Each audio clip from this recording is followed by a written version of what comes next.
According to the most recent polling, it would make you think that Trump is Biden when we are talking about these swing states. Now, as a conservative, you think that I would look at this and be overjoyed, happy. It's like, hey, Americans are finally waking up. But I'm actually a little worried when I see these numbers come out. I'll break into that. But first, let's go over the polling, what we're looking at. So I know there was a poll that came out that made it look a lot more drastic than this, but I just took the RCP, the Real Clear Politics poll average as of today to see what we're looking at. So if we're looking at Wisconsin, Trump is up 0.6. If we look at Arizona, Trump is up 5.2. If we look at Georgia, Trump is up 4.6. If we look at Michigan, Trump is up 0.8.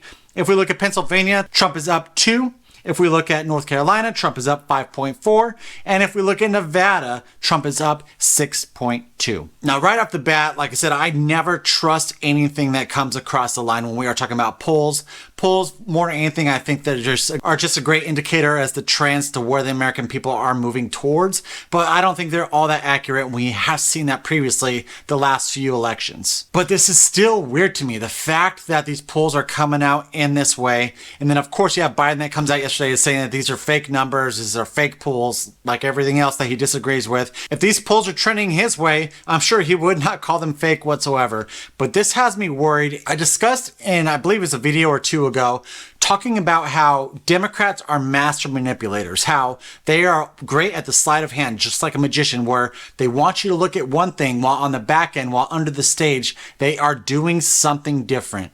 I think this might be what that is while we are all focused, while we've got like CNN acting like they're freaking out about these polls with the swing states, how they look to be going for Trump come this November. Look, these Sunbelt battleground states, frankly, for the Joe Biden campaign, these numbers are an absolute disaster. The smallest lead is in Arizona for Donald Trump. He's up 6. Look at this, 9 in Georgia, 13 in Nevada. My goodness gracious, my God. That is a huge lead. No Democrat has lost that state since John Kerry lost it back in 2004. I think there's something else happening. And I was listening to Tim Pool last night, and I think he nailed it, where we're talking about the Democrats' main focus is to flip Texas blue.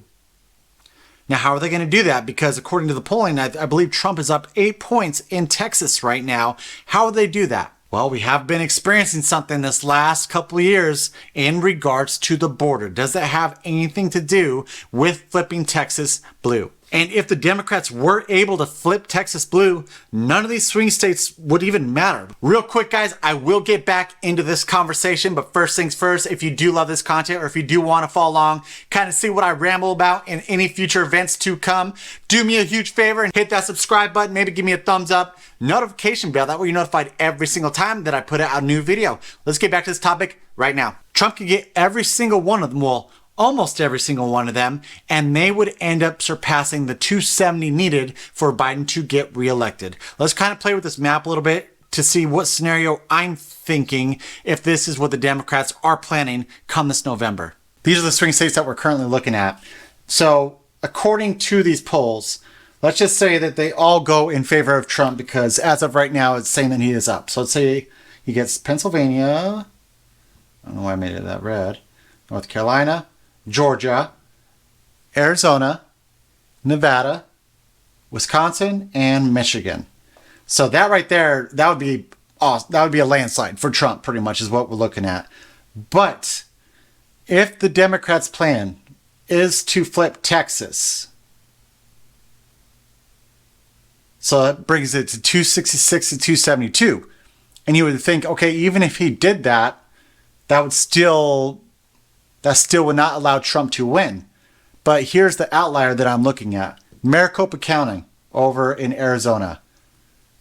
I have no doubt in my mind, based on the last election, that Katie Hobbs has something in mind to make sure that Maricopa County goes overwhelmingly for Biden so that Arizona, he'll get those 11 electoral college votes. So, okay, so you see right there, with them winning Texas, you got the 277. Let's say that Trump does get Arizona. I'm not sure about Michigan because of Gretchen Whitmer.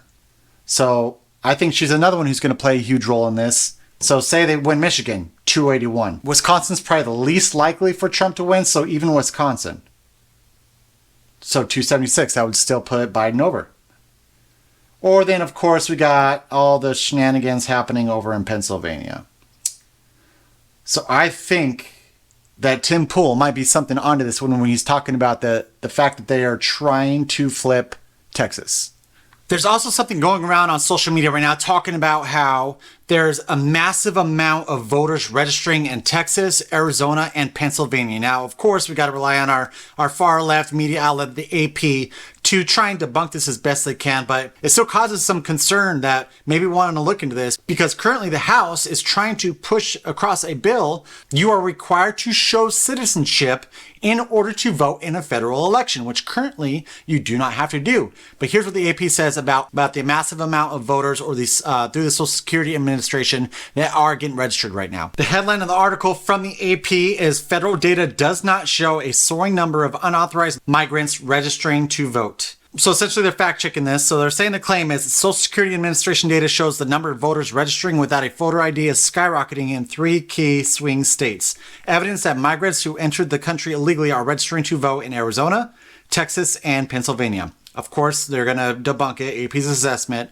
False. Election officials in all 3 states said the information being shared is incorrect. In fact, recent voter registrations in those states are well below the numbers being cited online. The posts are misrepresenting data from SSA's Help America Vote verification system, which tracks requests by states to verify the identity of individuals who registered to vote using the last 4 digits of their Social Security number.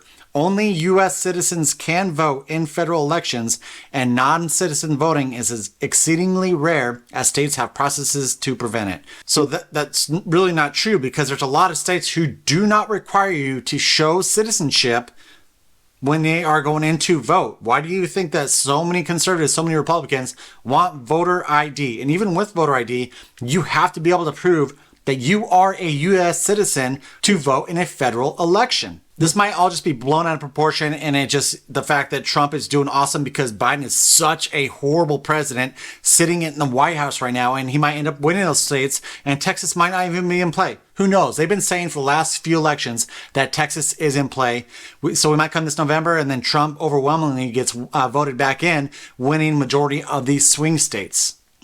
I think the point that I'm going to get concerned is if Biden does not drop out at the Democrat convention. He is probably the most likely person to lose to Trump. So if they keep him in, that worries me that the Democrats are not worried about what's going to happen come this November.